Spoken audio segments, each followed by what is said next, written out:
조금 그 소위 말해서 불교 논서에서 소위 그 보살행이나 아니면 그 궁극적인 열반이나 아니면 수행이나 그것과 관련돼서 설명하는 그러한 부분을 갖고 다루도록 하겠습니다. 제가 이렇게 생각한 이유가 보통 저는 그러니까 논서만 가지고 주로 공부를 하다 보니까 뭐 기본적으로 부다께서 모든 근본적인 관심이 뭐 해탈 혹은 열반이실 테니까 그쪽을 향해서 가르치셨다고 생각을 쭉 해왔는데요. 그러나 나중에 요 근래 다른 마침 법화신문의 보사상을 연재하면서 다른 걸 살펴보면서 이러한 가르침, 소위 열반이나 출세관에 대한 가르침은 실제로 부다께서 그의 가장 위대한 제자들이나 관심을 가진 사람들에게 설명해 준 것이었지만 실질적으로 많은 다른 승려들, 불교 교단이 확대되고 성장하면서 많은 사람들을 받아들였을 때 몇몇 사람들은 우리 얼마 되지 않았고 우리가 초기경전의 대표적인 표현처럼 1250명의 아라한과 한 명의 붓다가 계셨다고 하는 그런 정형구처럼 그야말로 열반을 획득한 많은 제자들이 있었지만 또 그 위에 다른 많은 사람들도 있었던 것 같아요. 특히 제가불자들은 아마 그렇지 않았을 것 같고요. 우리가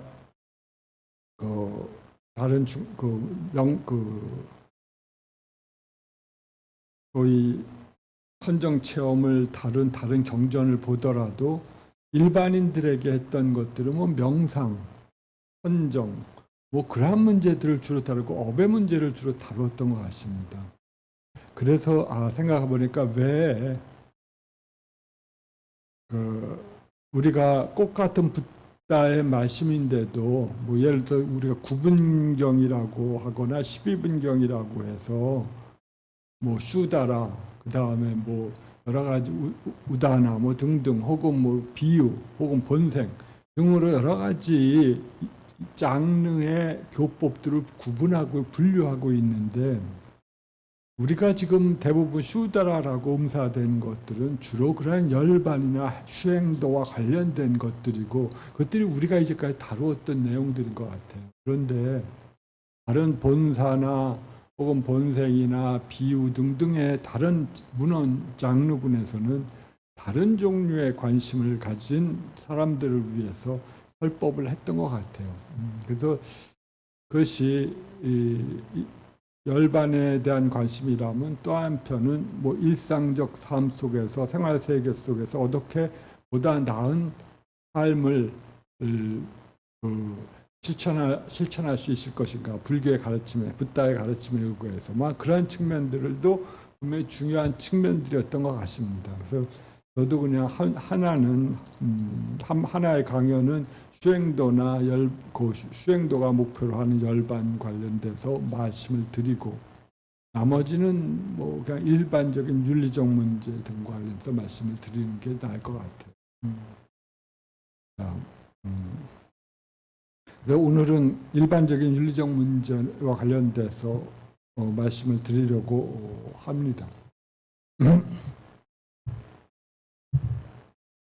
그래서 대부분의 내용들은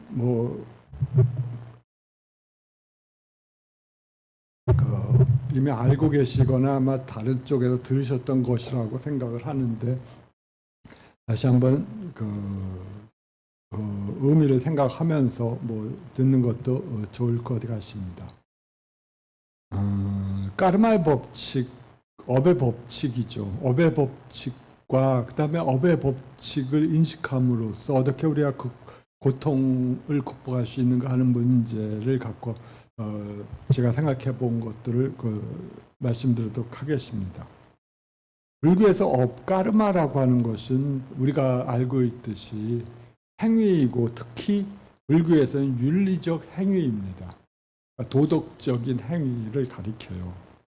그리고 이 붓다는 동시에 이 우리들의 행위가 윤회 전생 속에서 좋은 행위는, 선한 행위는 보다 나은 즐거운 경험으로, 네. 그리고 불선한 행위는 보다 불쾌한 경험으로 인도한다고 생각을 했습니다. 인과적으로 설명하셨어요. 그러니까 그러한 업이라고 하는 것이 그냥 단순한 행위일 뿐만 아니라 인과적인 윤리적 행위입니다.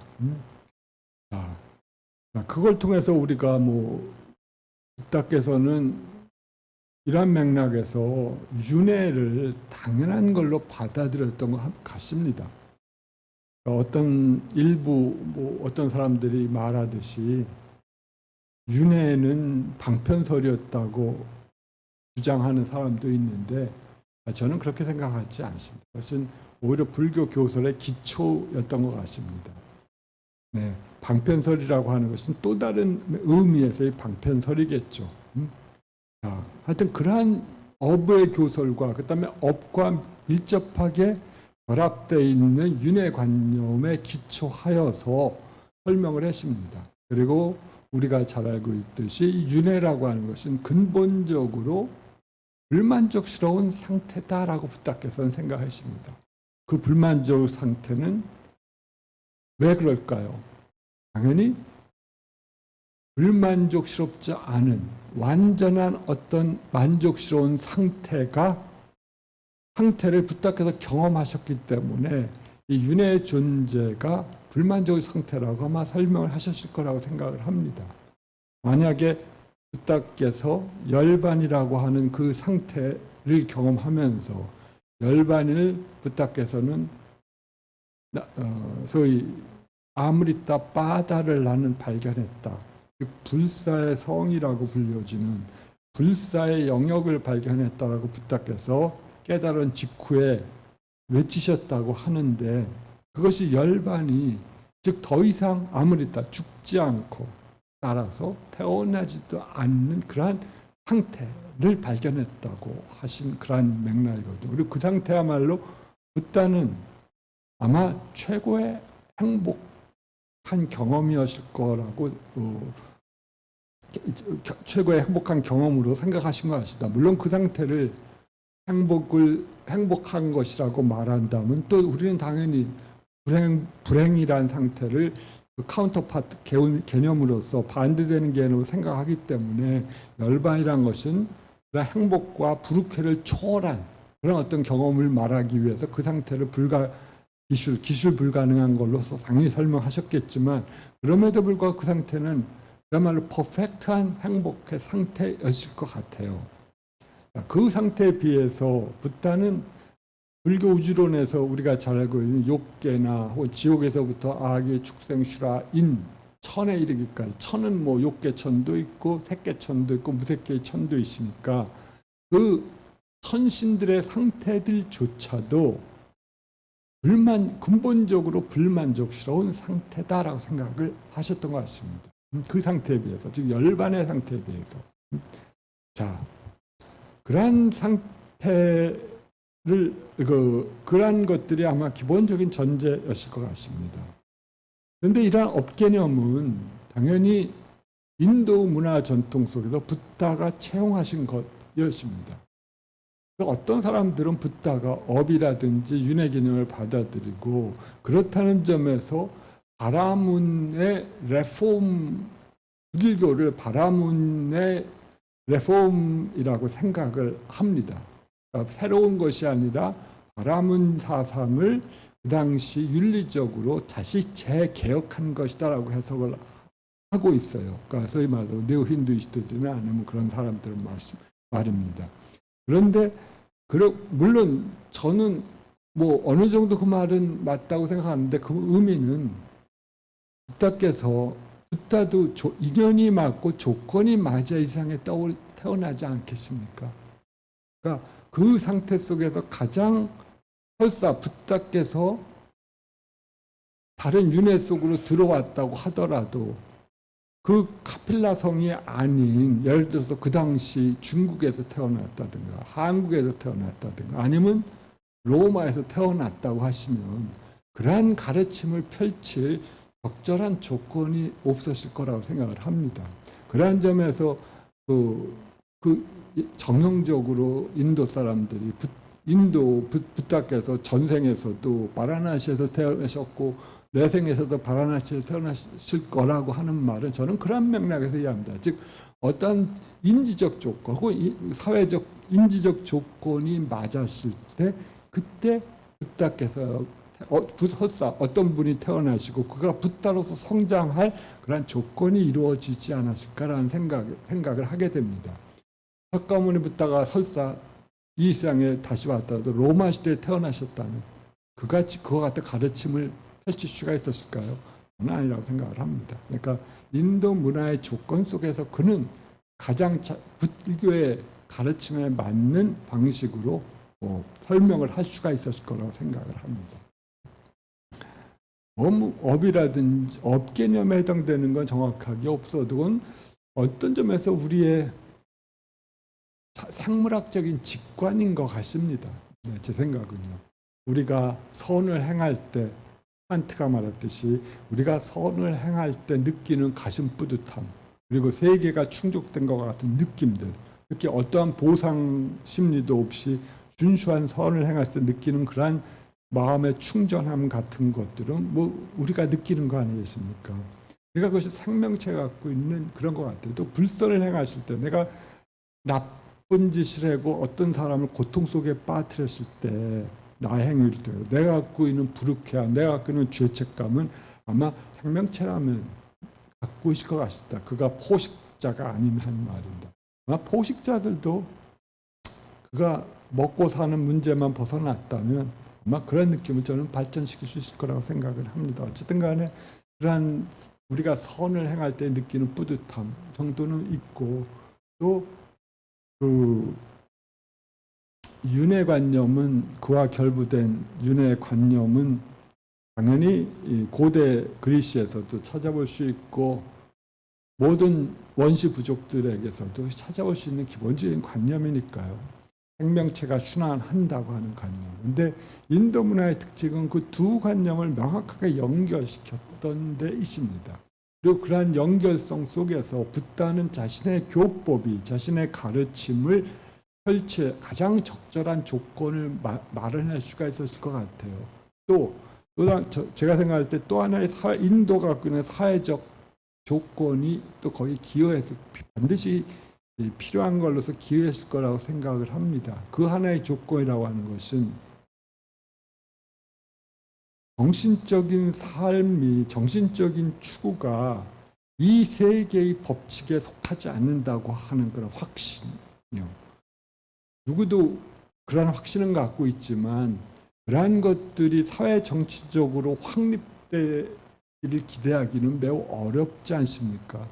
우리가 중국 사람들이 모든 왕을 천자라고 부를 때 이 하늘 아래 모든 천하를 다스리는 자라고 생각할 때 그건 단순히 세간적인 생산 혹은 그 권력 그 다음에 지배 체제와 관련된 것뿐만이 아니라 거의 우리가 출세관적인 것조차도 즉 신가 조직이라든가 그것조차도 자신의 세속적인 권력 아래 있다고 생각을 했거든요. 그런데 인도 문화는 참 보기 드물게 붓다가 태어나시고 활동하실 당시에는 그러한 관념과는 다른 아이디어를 가졌던 듯합니다. 저는 그것이 쉽게 말해서 예수가 카이자의 것은 카이자의 것이고 하나님의 것은 하나님의 것이라고 했을 때 하나님의 것을 정신적인 문제로 환원시켜버린다면 그 당시 인도의 정치 상황과 매우 유사합니다. 그리고 히브리인들은 그러한 관념을 혹은 로마인들은 그러한 관념을 받아들일 수 없었지만 그리고 마찬가지로 중국인들도 불교가 중국에 들어갔을 때 역시 중국 황제들도 그걸 받아들일 수가 없었어요.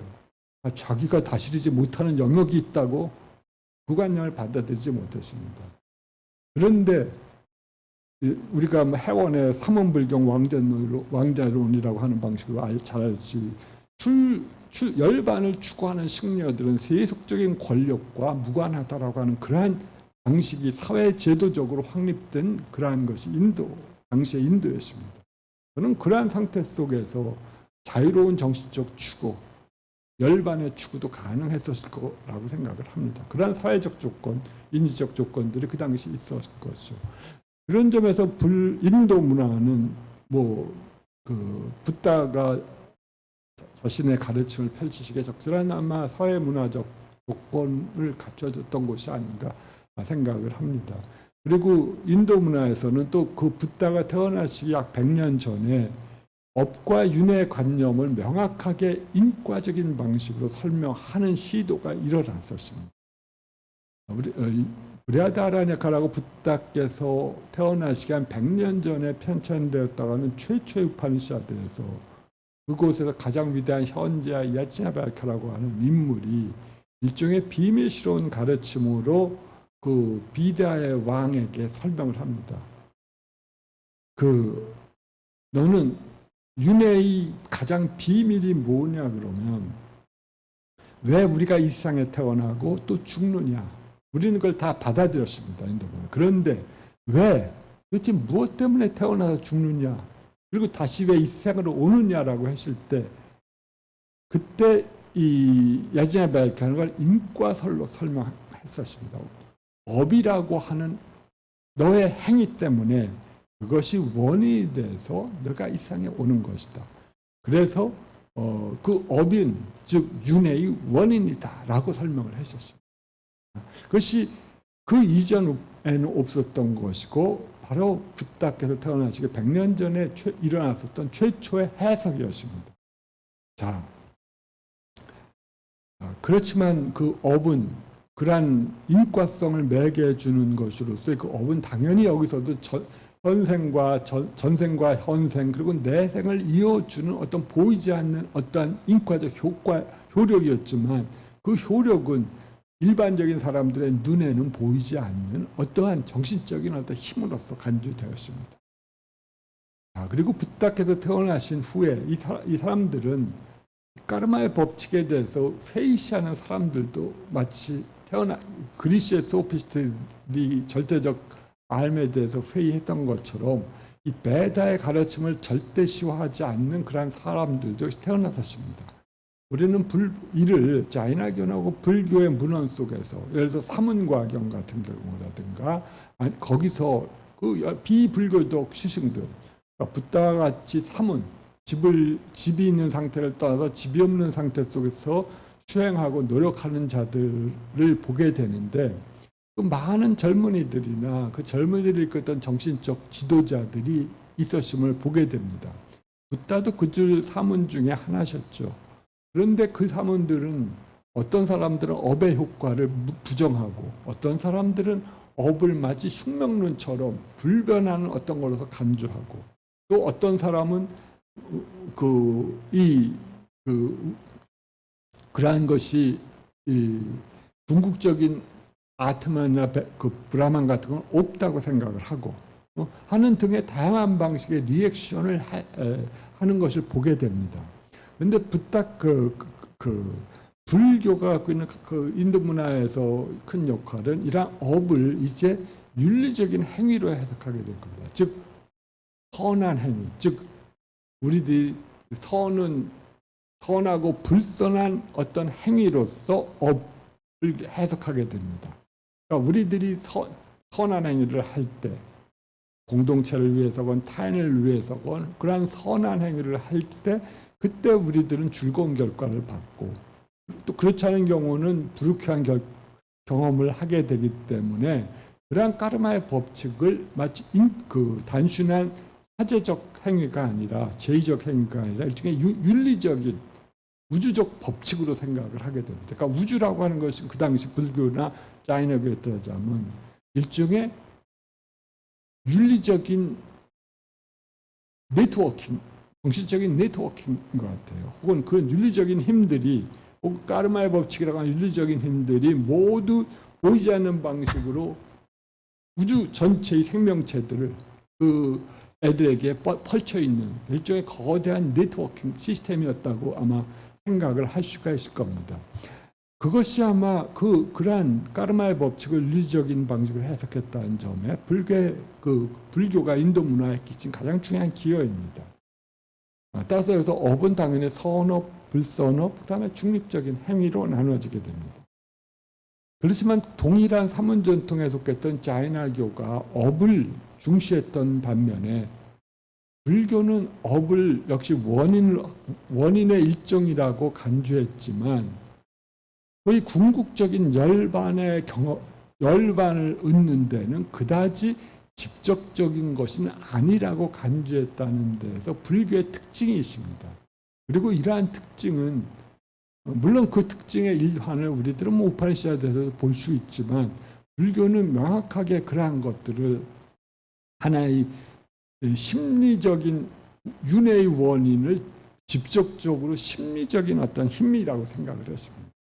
즉 행위가 아니라 심리적인 힘, 우리가 말하고 있는 대표적인 탐욕, 증오, 무지라고 하는 어떤 부정적인 심리적인 행위들 때문에 혹은 심리적인 욕망들 때문에 혹은 증오들 때문에 그러한 윤회 세계가 펼쳐지게 된다라고 생각했습니다.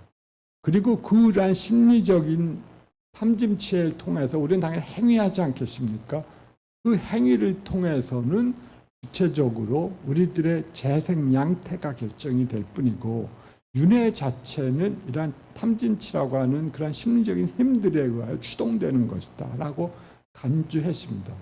그것이 업의 중요성만을 강조했던 자이나와는 다른 점이고 이것이 자이나교와 불교를 다른 길로 걷게 만든 그러한 것 같습니다. 그러니까 이제 문제는 업을 습감하는 게 문제가 아니라 이제 올바른 심리적 태도를 심리적 알을 갖는 것들이 중요하게 되십니다. 즉 그래야 우리들이 분노나 증오와 같은 심리적인 어떤 번뇌들이 부정한 번뇌들이 일어나지 않게 하면 그것이 바로 우리들을 열반으로 이끌어준다고 하는 아이디어입니다. 자, 그런데 그러한 심리적으로 부정한 그러니까 올바르지 않은 그러한 정신적인 힘들이 탐진치 아니겠습니까? 그런데 이 탐진치를 컨트롤하는 게 붓다의 1차적인 목표였을 것 같아요. 붓다가 자기의 가르침의 정체성을 그걸로 저는 규정했다고 생각을 하는데 그 탐진치를 소멸하기 위해서 붓다는 가장 유효한 가르침을 두 가지로 설명했습니다. 하나는 우리가 샤마타라고 불려지는 깊은 명상 상태고 두 번째는 올바른 관찰이라고 불려지는 비파샤나 방법이었습니다. 어쨌든 간에 그것은 나중에 해탈도와 관련된 문제니까. 그리고 이러한 방법을 통해서 우리들은 붓다는 그가 목표로 했었던 최고의 행복한 상태인 열반의 증득이 가능하다고 생각을 했었어요. 열반은 말씀드린 것처럼 초기 기독교에서의 하나님의 나라처럼 완전히 출세관적인 즉 윤회 세계에 속하지 않는 어떤 곳입니다. 그러니까 우리들이 번뇌를 컨트롤하면 윤회 세계에 속하지 않는 어떠한 상태를 획득할 수가 있어요. 심리적으로. 그리고 그 심은 그러한 상태에 적합하게 변화되게 될 겁니다. 그렇지 않고 우리가 윤리적인 방식으로 업을 정화시킴으로써 올바른 행위는 열반 자체로 인도하지는 못한다고 생각했어요. 그러니까 윤리적으로 우리가 선을 하면 계를 지킬 때 혹은 윤리적으로 선행을 할 때 그때 우리는 육계의 높은 신으로 태어나든지 인간에서 좋은 상태로 태어나든지 아니면 색계의 높은 신으로 태어나는데 색계 자체도 사실 선행을 통해서 갈 수 있다기보다는 명상 경험과 관련돼 있거든요. 그러니까 불교에서 그러한 더 높은 정신적 상태의 획득은 그 색계라고 하는 곳인데 그것은 명상 경험에 의해서 도달될 수 있는 것이라고 생각했습니다.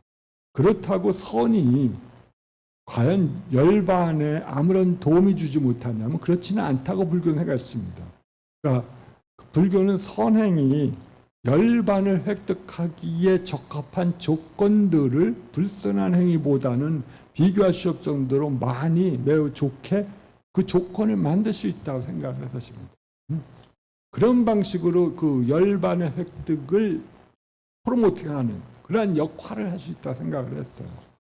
그러나 그것 자체가 직접적으로 내가 선행을 많이 했다고 직접적으로 열반으로 간다고 부터 생각하지는 않습니다. 그것이 매우 의미 있는 새로운 해석의 시작이었을 것 같아요. 그래서 그 4번에서 보듯이 불교에서 억관념의 변화는 번뇌의 개념의 도입, 번뇌의 제거가 1차적인 목표로 됨에 따라서 업은 다만 2차적인 그 역할밖에 못하는 걸로서 나오게 됩니다. 즉 업은 내가 욕계에 태어나든지 혹은 욕계의 신으로 태어나든지 욕계에서 지옥으로 태어나든지 혹은 욕계에서 아슈라로 태어나든지 혹은 뭐 새끼의 신으로 개를 지키면 새끼로 태어날 수 있다고 생각을 했기 때문에 새끼도 분명히 선행과 관련이 있다고 불교도들은 생각을 했는데 그렇지만 원리적으로는 그것이 명상과 관련된 영역들입니다. 어쨌든 간에 이러한 방식으로 그 번뇌의 제거에 1차적인 포커스가 맞춰져 있었기 때문에 업은 2차적인 역할을 할 뿐입니다. 그래서 짜이나교 하듯이 업을 삭감시키기 위하여 극단적 고행을 통해서 내가 과거에 저지른 업을 탕감하는 일종의 그러한 방식으로 짜이나교도는 수행을 했었는데 붓다에게는 그러한 방식이 필요가 없었습니다. 그러한 방식은 붓다에게는 바보짓이었던 거라고 생각을 합니다. 불교가 무실의 윤회라고 말을 한다면 그 시작도 없는 윤회적 삶 속에서 우리는 살아가기 위하여 생존하기 위하여 수없이 많은 악행을 저지를 수밖에 없었을 텐데 그 무수한 악행들을 현생에서의 선행을 통하여 소위 삭감하는 것은 가능하지 않다고 생각을 했던 것 같아요. 다만 그럼에도 불구하고 그 번뇌를 심적 우리의 마음의 흐름 속에서 부정적인 의식작용을 만약에 궁극적인 긍정적인 의식작용으로 변화시킬 수 있다면 그걸 통해서 우리는 한결빨리 열반의 경험을 획득할 수 있다고 생각을 했던 것 같습니다. 자, 네. 그러니까 다이나교도는 마이너스 통장을 엄청나게 쓰고 있는데 거기서 고행을 통해서 내가 마이너스 통장 중에 몇 푼을 삭감해봤자 그 마이너스 통장 자체가 이자가 또 계속적으로 불어나기 때문에 삭감할 수가 없다고 생각했던 것 같습니다. 네. 따라서 이러한 그 법구경의 설명에서처럼 이 불교는 그 기본적으로 이러한 그 업을 2차적으로 설명을 하면서 우리들의 업을 기본적으로 불교는 의도와 관련된 어떤 행위로서 간주했습니다. 우리가 말할 때 여기서 한번 읽어보죠. 법구경을 맨 앞에서 빨려 법구경에서 모든 것들은 어떤 우리들의 깨따는 생각에 의해 인도되고 조종되고 행해진다. 만일 우리가 악의를 갖고 말하거나 행한다면 고통이 따르고 마치 수레의 바퀴가 소의 발자국을 따르듯이 모든 것은 의사에 의해 인도되고 조종되고 행해진다. 만일 우리가 선의를 갖고 말하거나 행한다면 낙이 따른다. 마치 그림자가 떠나지 않는 것처럼. 이런 식으로 그 어떤 그 업들이나 업의 1차적인 표현으로서 그들의 의도가 그 기본적으로 우리의 윤회 생존에 매우 필수적으로 뒤따른다는 사실을 말하고 있습니다. 그래서 뭐 우리들의 행위의 변화를 통해서 그러니까 업의 변화를 통해서 행위의 변화를 통해서 우리가 기대할 수 있는 것은 일단 더 좋은 윤회 상태로, 윤회 생존 혹은 더 좋은 윤회 상태로 태어나는 겁니다. 그 정도의 역할을 할 수 있다 생각을 했어요. 그 사메타 니카야에서 이게 자바암에 대응하는 사메타 니카야에서 상응부에서 4종의 사람이 구분되는데, 어둠에서 어둠으로 가는 자, 어둠에서 광명으로 가는 자, 광명에서 어둠으로 가는 자, 광명에서 광명으로 가는 자. 예수님의 설법됐던 것 같지 않으십니까? 네, 이건 많이 인용되는 말씀이거든요. 그리고 나중에 그 가서품이라고 불려주는 데서도 똑같이 나와서 하는데, 예수님이 이걸 보고 저는 버전을 그의 버전대로 행했던 것 같아요. 어둠에서 어둠으로. 목사님이 이걸 보면 약간 쇼크를 받을 것 같아요. 오리지널이 여기 있네라고. 네, 어둠에서 어둠으로 가는 데는 당연히 그 악한 행위를 하면서, 또 그것을 악한 행위라고 알지 못하는 자는 당연히 어둠으로 가겠죠. 어둠에서 광명으로 가는 자, 악한 행위를 하면서 이것이 악한 행위다라고 아는 자는 이제 그 악한 행위를 하지 않으려고 하기 때문에 광명으로 나아갈 겁니다. 광명에서 어둠으로 가는, 좋은 업을 갖고 이 세상에 태어나서 금수저, 다이아몬드 수저를 갖고 태어났지만 현생에서 그 조건에 맞게 그 자기가 받은 좋은 조건들을 욕망의 수단으로 사용한다면 그는 더 비참하고 더 나쁜 상태로 가겠죠. 마지막 좋은 조건을 받고 태어나서 그 다음에 더 좋은 상태로 나아가는 자가 이상적인 상태겠죠. 아마 불교는 그러한 마지막 것들이, 우리가 좋은 조건에서 태어나고 그것들이 업의 법칙에 응하는 한 그의 과거 행에서 그가 좋은 일을 했기 때문에 그 받은 거 아니겠습니까? 그걸 받았다고 우리가 인정할 때, 우리들이 갖고 있는 가장 정신적 발전에 방해되는 게 불교에서는 시기심이라고 생각을 했거든요. 그 시기심이 사라지게 됩니다. 저는 언젠가 쟤든 나보다 더 좋은 업을 지어 계시니 그 업 때문에 받아갖고 그런 거려니 하고 생각한다면, 우리들이 그 사람이 갖고 있는 불필요한 증오심, 적개심, 그 다음에 대항심 등등이 사라지게 되고 오히려 긍정적인 마음 자세가 일어날 수가 있을 거라 생각합니다. 특히 저는 무한 경쟁에 노출되어 있는 우리 사회 속에서 계속 금수저나 흑수저가 마치 하나의 그것처럼 돼 있는데, 그러한 어떤 것들이 보다 더 효과적인 정신적 발전을 위한 효과적인 어떤 수단인지를 생각해 봅니다. 마르크시스트처럼 그러한 방식으로 해석하는 것이 그의 정신을 행복하게 하고 정신적 발전을 야기시키는 데 유용한가? 아니면 이와 같이 업의 법칙에 따라서 그것을 받아들일 때 더 그것이 나은 것인가? 저는 사실 프래그마티스적 관점으로 생각을 하거든요. 그럴 때 저는 후자일 것 같습니다. 물론 어떤 지나친 욕망에 의하여 지배 세력이 못 가진 자들의 마지막 일푼조차도 빼시려고 하는 그러한 상태에 떨어졌을 때는 저는 저항도 매우 유용하다고 생각하죠. 그 악한 심, 그 욕망에 의하여 노예가 된 자들을 교화하기 위하여.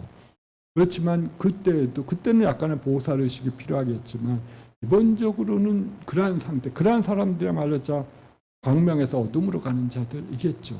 그렇지만 우리가 하나의 까르마의 법칙은 정신적 목표가 확정적으로 있다고 생각한다면, 그리고 까르마의 법칙이 있다고 생각한다면 우리는 다른 방식의 심리적 리액션을 할 것 같은 생각이 듭니다. 그리고 그러한 생각들이 이 사회제도를 보다 더 정신적 발전을 위해서 스타빌하게 만들고, 그리고 많은 사람들을 이 사회적 발전 속에서 정신적 발전을 향하게끔 나아가게끔 해줄 수 있을 거라고 생각을 합니다. 그런 점에서 저는 업을 받아들이는 것이 뭐 단순한 물리주의적 입장이라든지 아니면 다른 평등주의적 가르침보다 어떤 점에서는 조금 낫지 않을까 하는 생각이 듭니다. 물론 그것이 사회적 맥락에 따라 각각 다르겠지만 말입니다.